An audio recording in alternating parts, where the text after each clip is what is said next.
Hello, everyone, and welcome to a very fun new episode of the Duck Zone. It is the NBA preview show. Um, James, are you excited for the NBA season? It feels like it's been a very long time since we've seen NBA basketball be played. Yeah, it feels like that, especially for me, because one, the Suns got bounced early, and I didn't even watch a lick of the NBA Finals because I was on vacation. So, yeah, it feels like it's been quite a while. Yeah, it's been a long time, and it's amazing to think that we've had the draft, summer league, the Olympics happen, and it still feels like it's been you know it feels like it's been a year. But we're just going to jump right into it. If you didn't know, the NBA season starts on Tuesday, just tomorrow. We'll be kicking off with two games. And to give you a little recap, if you have forgotten, the Boston Celtics won the title against the Mavs back in June. That being said, the NBA is a league of drama. It never ends. There's always storylines. But James, you picked out a couple of the key storylines you think are going to be big things at the beginning of the season and going forward. So the floor is yours. What are your key storylines at the beginning of the year? Yeah, the first one, obviously, that comes to mind. You mentioned the Olympics happening, and, LeBron was a key part of that. And I think a lot of people are still wondering when is LeBron ever going to slow down and when is Father Time ever going to hit this guy? I mean, he was literally the captain of Team America, led the team to gold. And I want to say, don't quote me on this, but he averaged like around 27 or 28 points a game this past season, and it was like his fifth highest in his career. And it's like, well, what is this guy drinking? What is this guy eating? I mean, oh my god, like the guy. I mean, we know he's a physical freak. He's from another planet, built differently. But yeah, I don't. I mean, I'll pose the question to you. I mean, it's a stupid question. There's no real answer to it. But like, is he ever going to slow down? I mean, eventually He he has has to, to. right? Eventually he has to. Eventually he will. It's just amazing how many steps he's gone forward here. It's just almost 2 or 3 years now in my mind where I said, this is it. There's no way that they're going to be in contention. And sure enough, they're not, making the finals, but, they're competitive and he's the best player on the court. It's going to be a weird moment when he's not the best player on the court. And it feels like we've been in this transition the last 2 or 3 years. That's a transition to AD. And it still hasn't happened. I guess we'll see what he's going to do. His record for most points scored in league history, I don't know if that's ever going to get broken because he's going to shatter this record. I remember he passed it a couple years back. I mean, he's gonna pass it by the way he's going, probably 7,000 points, which is insane. I don't know. I don't know when it's going to end, but I guess the only way to say it is let's just enjoy it while he's still great, because I don't think we're ever going to see something like this ever again. Yeah, I'm curious if he'll get the Kobe season where he kind of gets that like farewell tour. Is that going to be in the works, or is he just going to kind of one year all of a sudden, oh, he's gone? Yeah. He's going to get to play with his son. And obviously, Mhm. that was something he's always wanted to do, and we'll get more on Bronny later down the show. But who knows? Maybe this could be his last season. Maybe it's like, all right, cool. I get to play one year with my son, and I'm just going to bounce. Yeah, it might be. Another big thing, Phoenix was highly touted last year. They brought in Durant the season prior at the deadline in a massive trade.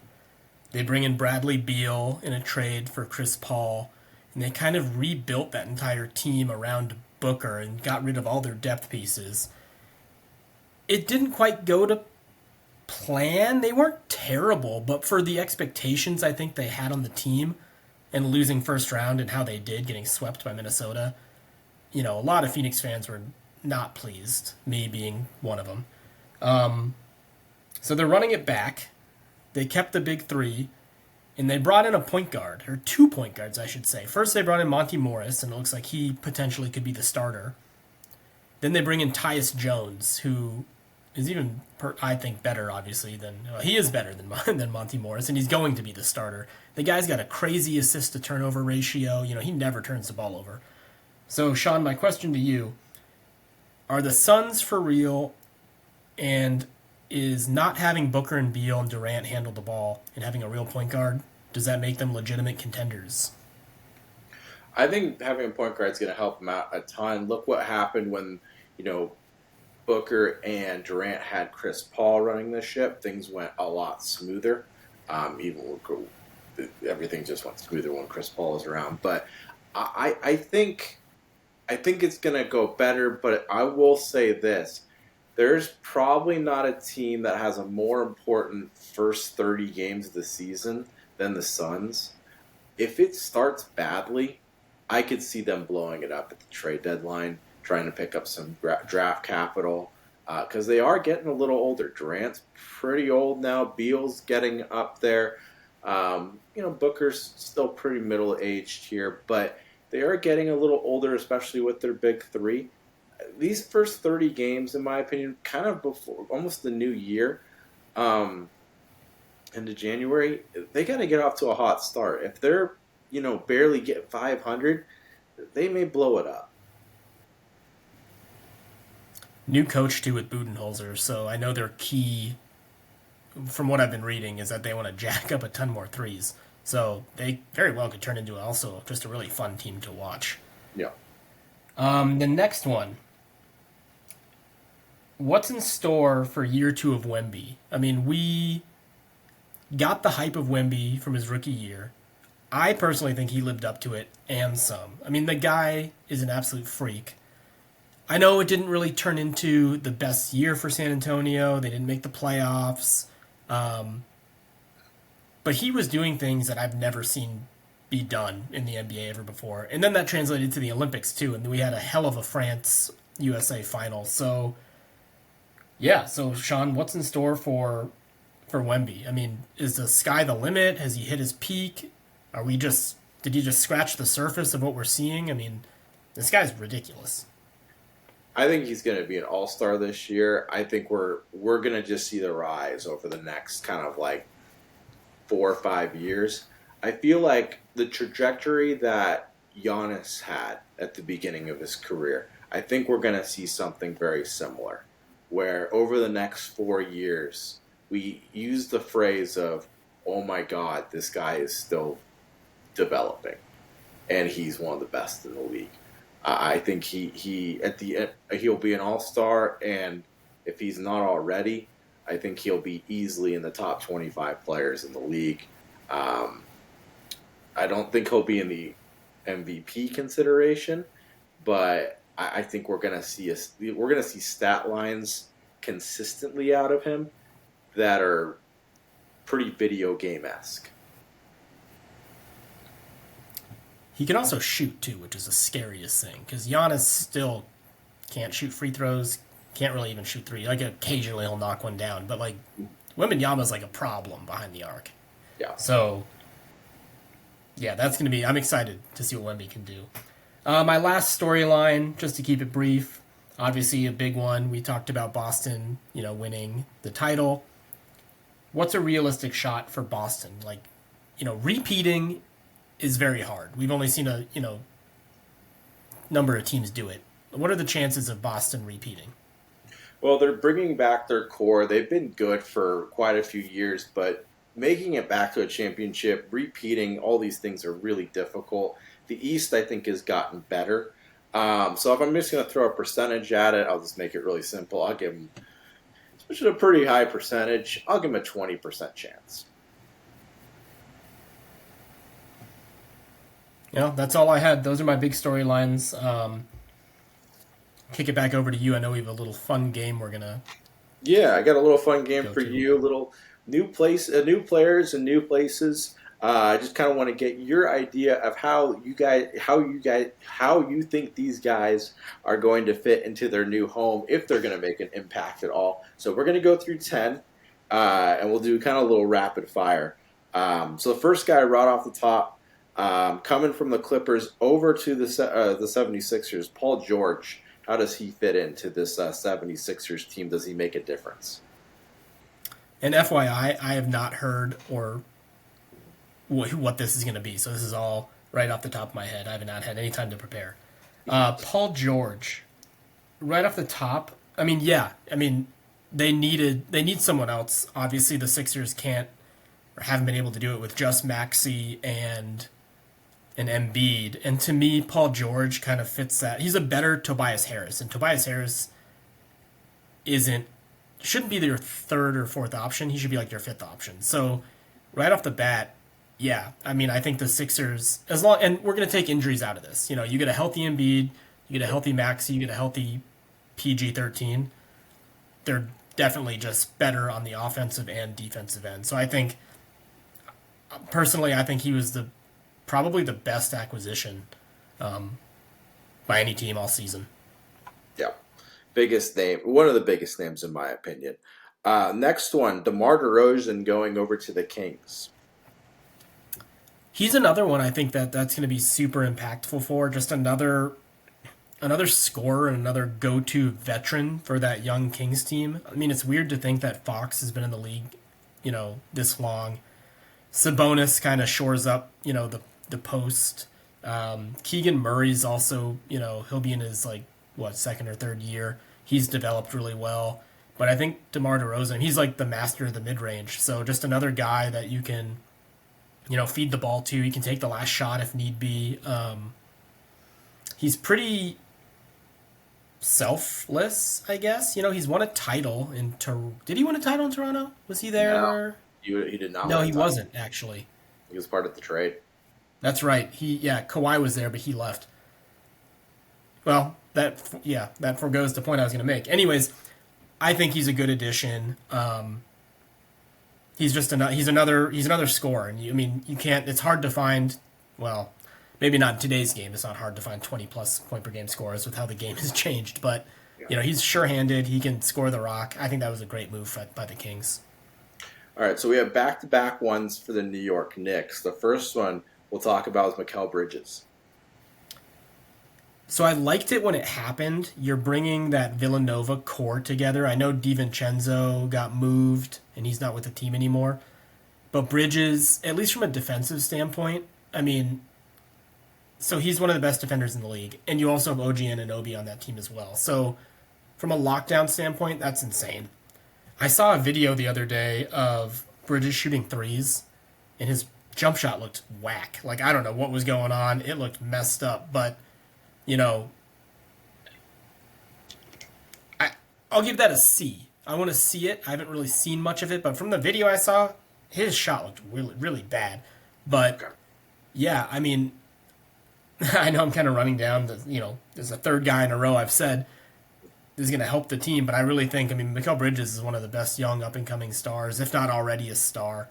But yeah, he gets to move over from Brooklyn to Manhattan, so I think he definitely helps the Knicks. So as I said, another Knick coming down the pipeline right here. Carl Anthony Towns just recently got traded to the Knicks. How do you think that one fits in? So this one's a wash to me. I think offensively Towns helps, but Mitchell Robinson better get healthy quick because Carl Anthony Towns is one of the worst defensive big men in the NBA.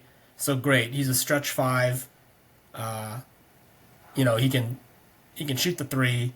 He's not a bad rebounder, but he really is just an offensive player. He doesn't bring anything to the table defensively. So the Knicks better have an option for when they're in crunch time and they need defensive stops because Towns is not the guy down low. So I'll give that like a C if we're gonna grade it. From an offensive standpoint, I think it's an A. From a defensive standpoint, like a D or an F. He's not good defensively. So on the other side of that trade, Julius Randle went to Minnesota. How do you think that goes? I'm interested. Another one that I'm interested to see how the first 10, 15 games plays. Randall's kind of a ball hog. He's not, he gets the ball and it's like a kind of a black hole. He takes it to the rock, he shoots. I could see him and Ant getting into a couple scuffles just because, I mean, this is kind of Ant's team at this point. Gobert knows his place, he knows his role. Anthony Edwards, I mean, that's his team. And Randall, I mean, he's a veteran, he's been in the league long enough, but he kind of needs to understand that, this isn't your team. You're not the go to guy in New York, or like you were in New York. You got to be that second option to Anthony Edwards. So if he can figure that out, then I think it's a decent move, but it could be a little head scratching, I think, at first. Okay. Javonte Murray going to the Pelicans. That I thought was a great move. It broke up Murray and Trae Young, which many people thought was the right move, but clearly wasn't. But yeah, I think that's a solid move for the Pelicans. I still don't think they're quite there yet, and Murray's not like a superstar per se. He's a big name player. He's been an All-Star before. I think that improves the Pelicans. I don't know. There's just something missing in New Orleans. So good move for them, but I don't think they're not a contender. Yeah. Alex Caruso going to Oklahoma City. Fantastic move. That to me was like an A+ move. He's such a selfless player, such a hard-nosed defender, literally the epitome of like a 3-and-D.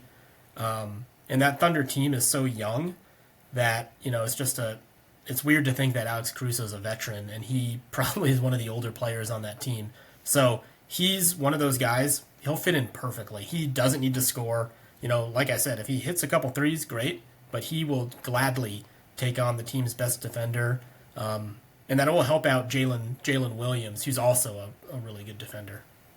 He also brings in that championship experience that they really don't have. A couple older guys now addressing. We'll start right off the bat with this one. Russell Westbrook in Denver, does that make any impact at all? I don't think so. I mean, we're kind of getting to the point where, like, he doesn't help you. He almost hurts you more. I mean, yeah, he has some flickers of like, oh, that's what Westbrook used to be. He's still pretty athletic. I don't know what happened to his jump shot. It's just gone completely to shit. Like, I know he's never been a great jump shooter, but it's gotten to the point where he's banging it off the side. I mean, I'm curious to see what his role is going to be. I mean, it's obviously Murray is going to run the point, and Westbrook will probably come off the bench. So, I don't know. If his head's screwed on the right way and he starts learning how to play like the Denver Nuggets want to play and doesn't have stupid turnovers, then maybe it'll be all right. But I wasn't a huge fan of that move personally. If anything, I don't even think Westbrook, his time is coming to an end. Yeah, this could be the last season. I wouldn't be surprised if he gets cut halfway through the year. One of the more interesting ones, Chris Paul to San Antonio. That's another. I think so. I know I had mentioned Paul George from like a star standpoint. I think that was the best move. But my two favorite moves of the offseason were Chris Paul and the one I'd mentioned before, Alex Caruso. I think Chris Paul is perfect for that San Antonio team. Whether he comes off the bench and Trey Jones is the starter, or he starts. I mean, I think just his leadership to those young players is going to be immense. I mean, we saw what he did in Phoenix. He flipped that rebuild so fast and took Phoenix to the finals. Not saying the Spurs are going to go to the finals, but I just think from a leadership standpoint and what he can instill onto those young guards, and then even Wemby, just that pick and roll game. I mean, we could see some pretty fun highlights between Chris Paul and Wemby. Yeah. And then last one on my list, Klay Thompson going to Dallas. Yeah, I don't quite care for that move. I would have liked to see Klay get moved a couple years ago and kind of take on that role of like, I'm at my peak. Me and Steph have done it. We won championships. Now let me show the NBA that I can run my own team. He's not there anymore. He's not washed per se, but he's not the Klay Thompson that we used to see. And granted, I know he got injured and that plays a big part, but I think he's going to he's a big name, right? And he's going to play and he's going to jack up shots, but I don't see it being like, it's not going to turn the tables for Dallas. Okay. Moving from one place to another. Let's move on to the rookies. I know you have a couple rookies you want to talk about. I've got a couple rookies I want to talk about. I'll start off with you. I'll let you talk about a few of the rookies that you think are going to make an impact you're interested in seeing. I'll give you the floor, and then I'll do mine right after that. Cool. Yeah, so the first two guys, I'm counting this as like, we're doing two each, but my first one is the number one and number two pick. So it was Atlanta and Washington. So Atlanta got Zachary Risache, and the Wizards got Alexander Sarr. And I know not a lot of people know who these guys are. They're both French. They're both coming over from the international game. And I know Sarr for a long time was supposed to be the number one pick. And then it was like within like a couple weeks of the draft, it kind of flipped. And then Risache ended up going number one to Atlanta. So the reason I want to watch these guys and I want to know more about these rookies and they're my guys to watch is I just want to see. I mean, they went number one and two for a reason, right? So what are these guys going to bring? Are they going to start right away? They're both big men, but they're kind of in that I don't want to say Wemby tier, but that new generation of big men where they can shoot, they can dribble, they can pass, they can kind of do everything. So, this rookie class has been dubbed as like kind of a dud, and I'd be curious if like, maybe we just didn't know a lot about a lot of these guys getting drafted, and maybe this will be a decent rookie class. So, those are my first two of one, and my second is. I might butcher this, but Matis Buzelis. He was the 11th pick to the Bulls. He was kind of a buzzy pick by Chicago. I had never even heard of him, to be honest. I'm usually pretty good at researching, the upcoming draft, but yeah, I'd never heard of this guy. I think he's a local kid. I want to say he's like from Chicago. I think his parents are from overseas. You don't quote me on that, but everything I've been reading about this kid is that his upside is insane. And he went to a pretty good situation in the Bulls because they don't really have much else. So he very well, could start coming off the bench and then very early on, maybe even become a starter. He showed out a couple times in summer league, but yeah, like I said, I've just been seeing a ton of articles on this kid, so that's why I threw him down as a rookie to watch. So yeah, those are my two. So Sean, I'll kick it over to you. Yeah, my two. I'm not going to go too deep into it. Both these are pretty well known guys. Zach Edey being number one going to Memphis. It's just going to be fascinating to see his transition into the NBA. Will it work? Will he change the game being so big as he is? He could. It could go either one of two ways. He could be fantastic, or he could burn out within a few years. I could see either happening. Either way, it's going to be very fascinating to watch the beginning of the season to see how he transitions. The other one is Dalton Connect of the Lakers. He played at Tennessee last year. He's had a very nice preseason. He's going to get minutes on this Laker team. We kind of talked about LeBron James earlier. How many minutes can he go?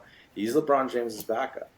But he's played well in the preseason, and I can see him getting quite a bit of time and finding a role with this still kind of older Laker team. And the Lakers, as we talked before, they draft well. They find these guys late first round, mid first round that turn out to be much better than everyone expects, and I expect him to follow suit. That said, we'll transition out of the rookies. We'll kind of talk a little bit more teams right here. James, give me your surprise team that you think is going to overachieve, and your disappointing team. You think the team that's going to disappoint. So actually, my surprise team will stem off someone you just mentioned. So my surprise team is Memphis. I think Edey's gonna work. I think that they got rid of. Oh my gosh, I can't think of his name. He went to Houston. That's The big Sam New Adams. Zealand dude. Not Sam Adams. Adams. Yeah, it was Sam Adams. Yeah. No. Well, could drink a Sam Adams. Steven Adams. So they got rid of Steven Adams. They bring in Zach Edey. He rose up the draft boards like crazy. Like he went from being like, is he even worth drafting? He'll go second round.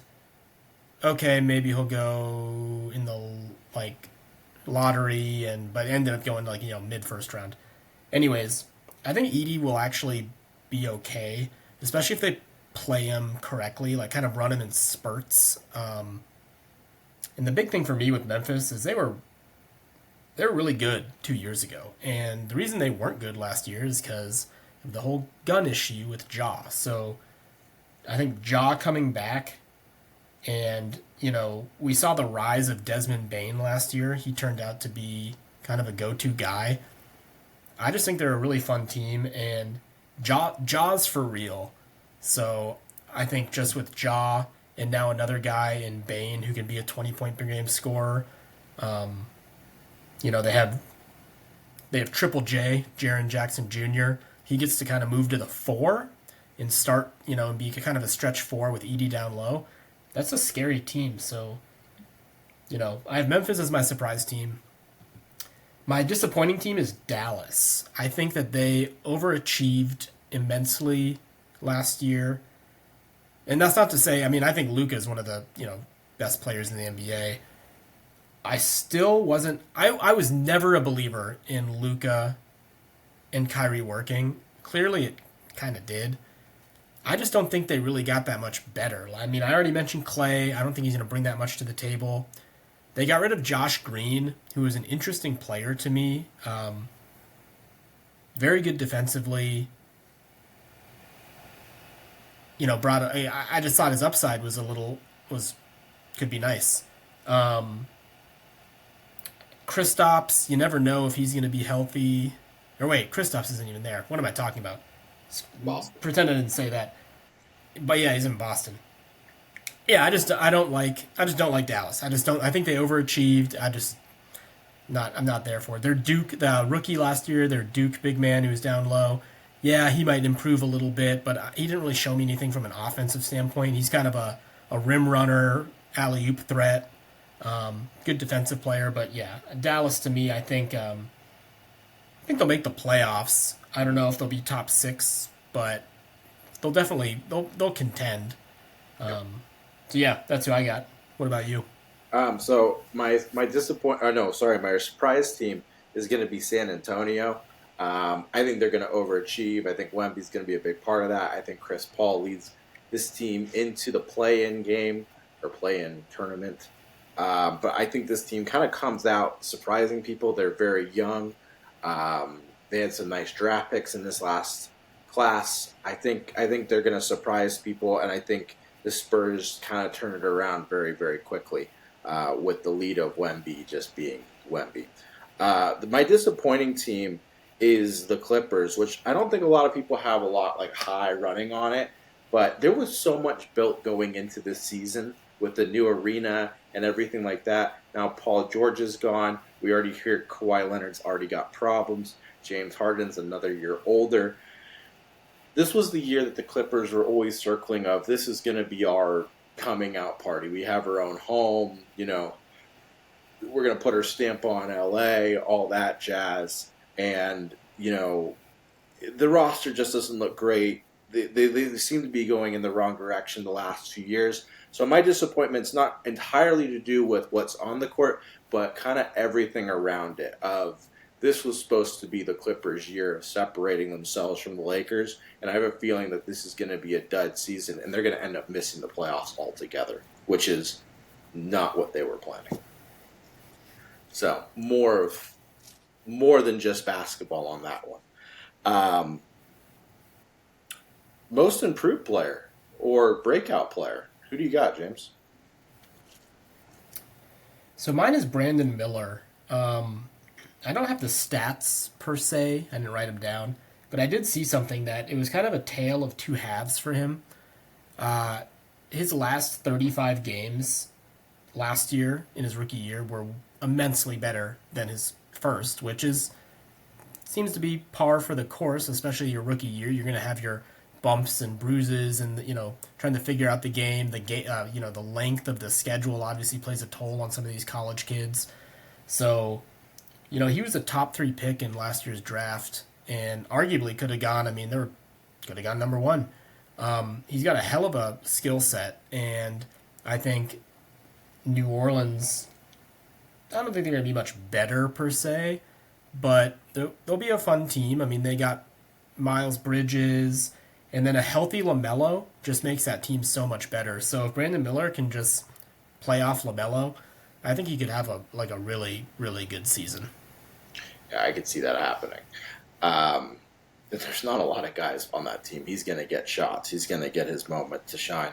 The guy I'm going to get is already an all-star, but it's just the fact of how troubling his last 2 years have been. I think John Morant has a great year. I think he gets people to forget about what happened the last 2 years by his play on the court. The biggest thing that I'm saying with this one is the guy has to have matured. If he hasn't matured, this guy might be out of the league soon. That's the only thing that's missing from his life is being mature. And I'm taking the bet that he has, and he's going to be a leader in that locker room, and that will make him be a breakout player. And he's an all-star if he's got his head on right. So, MVP for you. I have Shea Gilgeous-Alexander. Some people say he should have won it this past year, and Jokic just kind of fell into the award. But I think this is the year he finally gets it done. I mean, the guy's incredible. He's the heart and soul of that Thunder team.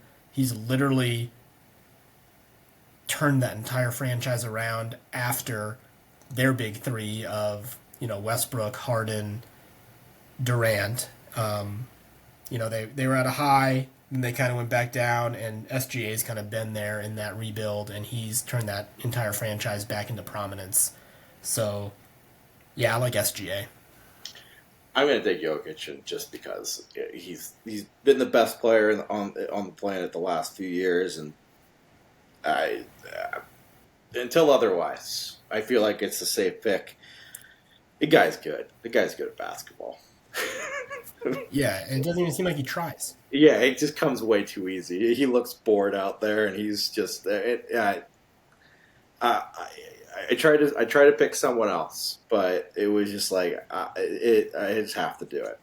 That said, a little bit harder of a question: who is your top six that get into playoffs, not having to go through the playoff game or playoff tournament? Who are your six per conference that are going to get in? So I like the Celtics as the 1 seed. I think the Knicks, really rebuilt their team. I think they're going to be the 2. I like the Bucks. I think another year of Lillard and Giannis together, only helps them. The Sixers I have as a 4 seed. They're definitely going to be a force in the playoffs when they're healthy, but I think that I have them as the 4 just because, Paul George is going to miss a couple games here and there. Embiid is just load management, going to miss some games. I like the Magic at 5. I think they're a huge up-and-coming team. I think Banchero is going to also have he was one of those guys I almost put as my kind of breakout player. He's already kind of broken out. We know who he is. But I think he's going to take another step. And then I have the Cavs as my 6.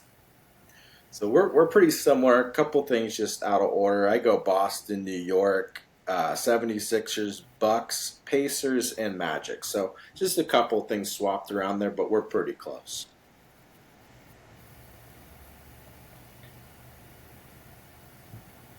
And then West for you?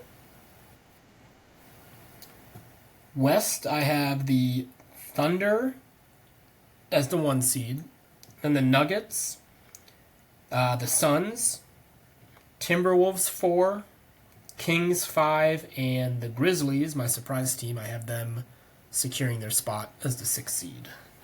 So once again, pretty much the same thing. A couple of things subbed out on my end. I got the Nuggets at 1, Thunder at 2, T-Wolves at 3, Kings at 4, Mavs at 5, and then the Suns getting in the 6th spot. James, what is your championship, and who's going to win it all? This is the big prediction. So I think this is the year that the Thunder get it done.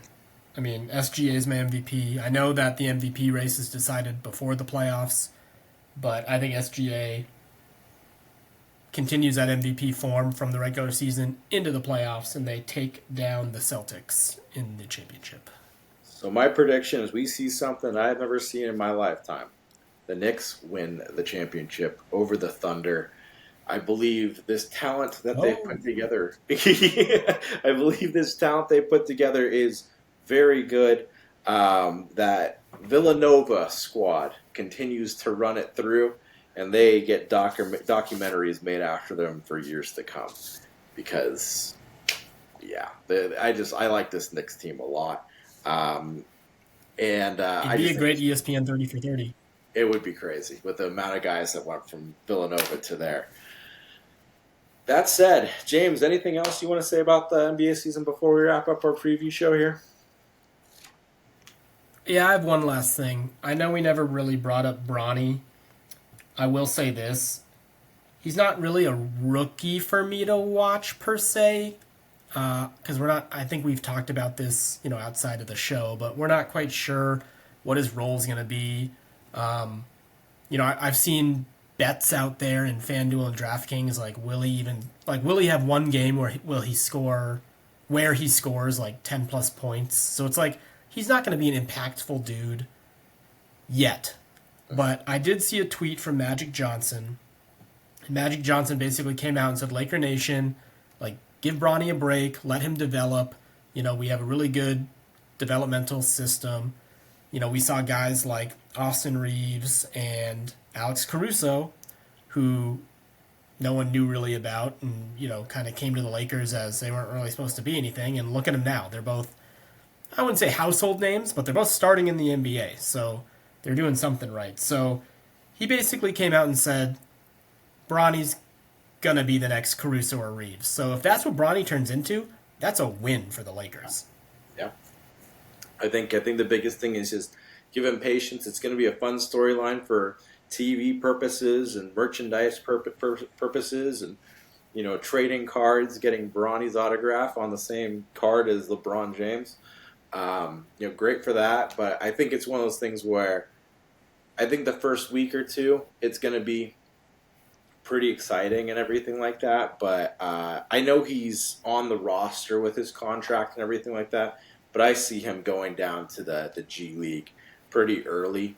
Even though he is holding a roster spot, it's probably going to be the best thing for him to be sent down the G League in November, and he'll get sparing minutes here and there, but development's the big thing with him.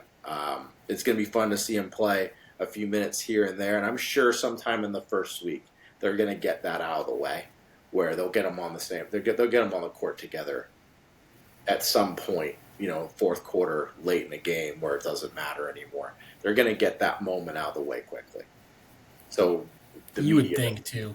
yeah, I think it happens rather quick. I wouldn't be surprised if it happens tomorrow night. They just do it quickly in a second quarter, have them, together out there for 2 minutes in the second quarter, just so it's done. Yeah, I mean, in the NBA, there's always going to be injuries, and even if he's sitting at the end of the bench, if it's we've seen a ton of, like, especially in the playoffs last year, we saw so many blowouts. Going into the fourth quarter, 2-3 minutes in, Lakers can't come back, or the Lakers are winning by a ton. Correct. Why not throw Bronny out there? So Yeah, get the moments done with. yeah, guess we'll see. Yeah. All right. Well, it's gonna be fun to see how the season plays out, and a lot of excitement. As you said, things can change in the NBA rather quick with injuries, and it's always a great drama league. You just never know what's gonna happen. That said, guys, we're gonna have shows all week. Football show, World Series show. Be on the lookout. A lot of content coming out. October is a great sports month. So just be on the lookout. Until next time, guys. I'll see you soon.